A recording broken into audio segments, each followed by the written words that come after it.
Bonjour les amis turfistes et nous voilà de retour sur la chaîne YouTube Nico Quintet Prono. On va se déplacer sur les bords de rive de l'Allier à Vichy ce mercredi 28 juin. Auparavant, je vais revenir sur ce qui s'est passé ce week-end à Vincennes où j'ai pu assister à une réunion fantastique, la journée des champions ce 25 juin. Le dernier quintet de plus de trop donc de ce dimanche, on a joué un petit peu de malchance. Malheureusement, c'est le 14 Émeraude de Baie qui a profité de la défaillance des favoris orchestraux, Gigolo Lover, Graal du Trésor et à degré moindre Alix pour venir s'emparer d'une troisième place qui nous coûte quasiment l'ordre. Si je l'avais mise en regret, tout est dans l'ordre sauf celle-là. Bon bah tant pis, mais on tourne autour du pot, ça commence à redevenir bon. Attention, attention. Donc ce dimanche 25 juin à Vincennes, on a revu Empire Médécium dans le prix René Ballière. Certes, elle est disqualifiée, mais elle a failli dans le dernier tournant où c'est son talon d'Achille, son point faible. Il y a eu une petite vague depuis l'intérieur et les chevaux sont légèrement déportés à l'extérieur. Franck Nivard a dû la déplacer et elle n'a pas aimé, sinon elle aurait pris au moins la deuxième place. Donc il faudra ne pas lui tenir compte de ça. On a vu certainement une jument qui va aller sur le prix du Cornulier et c'est pas une surprise quand on voit la famille Allais, Joël Allais plus Jean-Loïc Claude Dersoir qui montait Inadurib. Vraiment, je l'ai touché à la gagne, c'était un grand plaisir, une très très belle drive de Dersoir, franchement. Ensuite, on a bien sûr le monstre Philippe Allaire qui a fait encore une démonstration, notamment avec ce jeune cas Cocktail du Dain qui enchaîne les victoires et qui s'est adjugé le prix Albert Viel en champion. Donc on le suivra parce qu'il le dit pas forcément super précoce, il pourrait aller un peu plus loin. Et Sébastien Garato, il a fallu attendre la dernière pour qu'il nous ressorte It's a Dollar Maker qui a fait un véritable cavalier seul qui sera un futur crack également. Il y avait que lui dans la course et il a affolé les chronomètres, les aiguilles du chronomètre là. Pour tout cela, ça a été extraordinaire.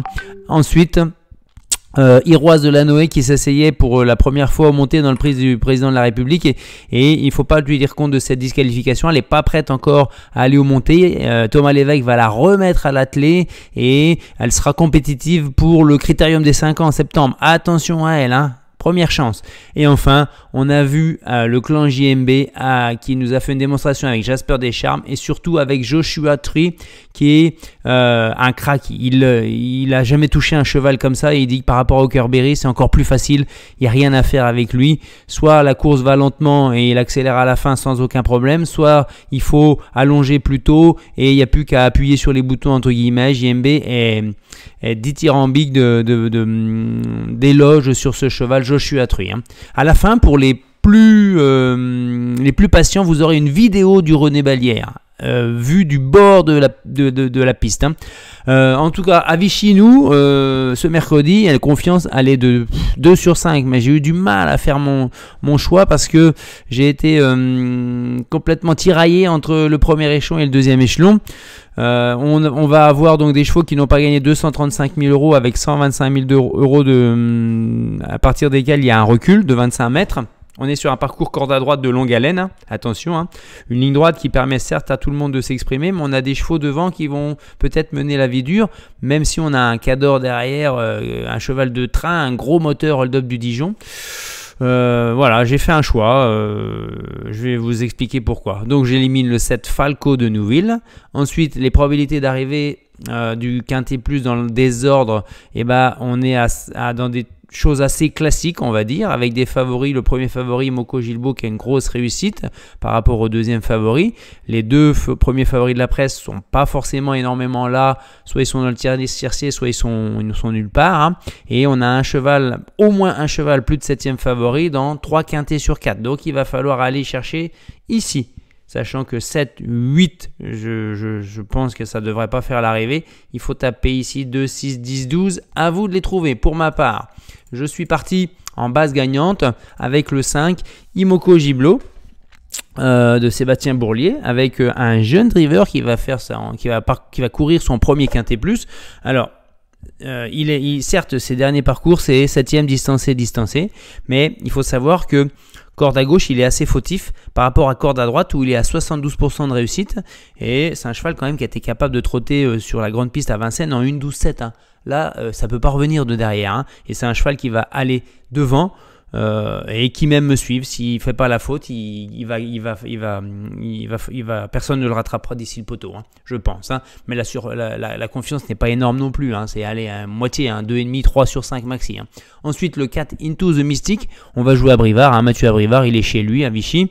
C'est un cheval qui est très régulier. 21 sur 29 fois à l'arrivée dans toute sa carrière. 88% de réussite, corde à droite, 15 sur 17. On y va. Il n'a pas un gros chrono sur les longs parcours, donc il va falloir qu'il aille un peu plus vite que d'habitude par contre. Hein. Mais on va compter sur Mathieu Abrivard pour profiter du train soutenu et venir placer sa pointe. Ensuite le 3, je suis resté devant du coup, hein, voilà, vous avez compris. Hein. Le 3, Iron Espoir, il a changé d'environnement, il est avec Laurent Lamazière qui est un très très bon driver, qui connaît parfaitement l'hippodrome de Vichy, il est déféré des 4. Comment dire, il revient bien après une petite coupure en fin de meeting où il avait pris de belles places à Vincennes. Corde à droite, c'est 4 sur 7. Déféré des 4, c'est 10 sur 15. C'est un cheval régulier également qui a été capable de trotter à Vincennes cet hiver en 13-4. Donc là, ils ne le reverront pas non plus à mon avis. Hein. Ensuite, le 9, Harlequin. J'ai hésité. Il a été battu par le bon Harlem de Boulet qui aligne les bonnes perfs en ce moment. Il devrait faire l'arrivée selon son entraîneur, hein, mais il est un peu intermittent, un peu souffreteux. Donc, j'en fais pas une base, hein, Harlequin pour moi. Ensuite, le 6, Gédéon d'Herpès, c'est ma trouvaille. Hein. Il a couru le Quintet Plus à Caen le 12 juin, où il était très chuchoté. Il était à 11 contre 1. Il a eu un parcours, mauvais parcours, né au vent en deuxième ligne. Il a faibli sans complètement sans se démonter, sans faiblir complètement. Quoi. Il a faibli, mais il a accroché, je crois, j'ai donné une 5e place quand même. Hein, voilà. Donc, et puis le 25 juin, c'est-à-dire il y a 3 jours, il a couru sur la plage dans un lot inférieur, bien sûr, puisque c'était fermé à 120 000 avec un recul à 65. Et il a fait un très très bout de classe en face. Il lui a manqué 50 mètres pour s'imposer. Hein. Donc pour moi, il est à reprendre car il va avoir cette fois-ci le parcours caché qu'il lui faut. Son entraîneur et puis son driver Kevin Leblanc dit moi là, on va se cacher à la corde tout de suite et on va attendre la ligne droite. Faut savoir quand même que avec Kevin Leblanc, c'est 72% de réussite dans les 5 premiers.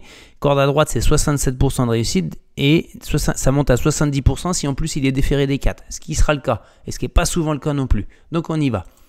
Et il va y avoir, attention, hein, il va y avoir 40 contre 1, je pense. Hein. Le 10 Fennec Phil, il nous avait cassé nos jeux la dernière fois, hein, à Vichy même, hein, le 3 mai, hein, dans un lot un peu similaire en gain, c'est-à-dire 126 000 euros et 250 000 euros au 25 mètres, mais il n'y avait pas les 5-6 ans qu'ils retrouvent malheureusement ici. Déféré des 4, c'est 65% de réussite. On va dire qu'il va pouvoir profiter du rythme soutenu en tête pour placer sa pointe de vitesse et ne pas toiser des chevaux du deuxième échelon que je mets seulement maintenant, Hold Up du Dijon. C'est vraiment le cheval qui est très dur à l'effort. Moustique, Anthony Barrier va le découvrir parce que Raffin, qui habituellement le drive et puis avec une grosse réussite, hein, si c'était Raffin, c'était 10 sur 12 dans les 5 premiers. Mais là, il n'est pas dispo pour le driver, il est au Mont-Saint-Michel.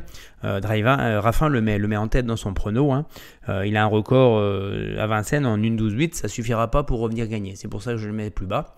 Et enfin, on termine, alors j'ai longuement hésité aussi, par Philou de Chardet, parce que c'est un finisseur en fait, hein, ce Philou de Chardet, hein, au détriment de Gosse des Charons, le 12 qui est avec Serge Pelletier, dont le tandem Gosse des Charons, Serge Pelletier, c'est 8 sur 12, mais les 2 dernières courses sont pas top. Corde à droite, c'est 52% de réussite. D4, c'est 50% de réussite. Je trouve qu'il est un peu sur le déclin. Il est mieux sur les parcours de vitesse maintenant. Alors que Philou de Chardet, il est très frais. Il a 2 courses en 2023. Il a fait une rentrée anodine. Puis après, il a couru à Vichy, à Nancy, pardon, où il s'est imposé début juin. Il a dû être gardé pour cet objectif-là parce que c'est corde à droite. C'est là qu'il faut courir maintenant avec lui. Il a battu DS de Corday qui avait rendu 25 mètres à Fennec-Field dans le quintet du 3 mai. Il a 76% de réussite déféré des intérieurs et corde à droite 72% de réussite. Donc on ne peut pas leur tirer d'un jeu. C'est pour ça du coup qu'il me met en dehors de mon pronostic classe, notamment Intense de Tillard, le 2 Rodrigo Ever, et également je n'ai pas pris donc le 12, comme je vous disais, Ghost des Charons. Voilà. Donc en béton, timidement, on a dit Imoko Giblo. Le copain pour finir dans les 5, Into the Mystic, je pense que c'est plutôt une base de quintet plus, dans vos 2 sur 4 éventuellement. Ensuite, le coquin Bellecote, Gédéon Derpet, à condition qu'il ait récupéré et qu'il ne se ressente pas de ses courses et de ses déplacements, ses transports depuis 15 jours là. Enfin, la déception, ça pourrait être le 8 Feria de Busset, même si elle avait une très très bonne ligne contre des femelles au printemps, derrière Girl de Bercia, Jaisha Speed et Gold Voice. Mais là, elle n'a pas l'air hyper courageuse en ce moment à la lutte et c'est pas son meilleur parcours et corde à droite. La prochaine vidéo, ça sera jeudi pour le Quintet Plus de vendredi. Et là, on se concentre sur le prix René Ballière. Je vous ai filmé ça de l'intérieur. Regardez bien. Allez, en direct de l'hippodrome de Paris-Vincennes. Dimanche 25 juin, 18h30. On va assister au départ en direct donc du prix René Ballière. Les chevaux se présentent derrière les ailes de l'autostart. Avec, n'oublions pas, le 7 pour Onek, le 8 pour Ampiam et DSM et le 9 pour Idaho Tillard. On se demande comment va se passer cette belle course. Ça y est, c'est parti. Alors Idaho devrait reprendre, Ampia devrait reprendre et c'est Onek qui devrait prendre la tête. C'est parti. Et attention maintenant, voilà la sortie du dernier virage avec Onek qui arrive en tête.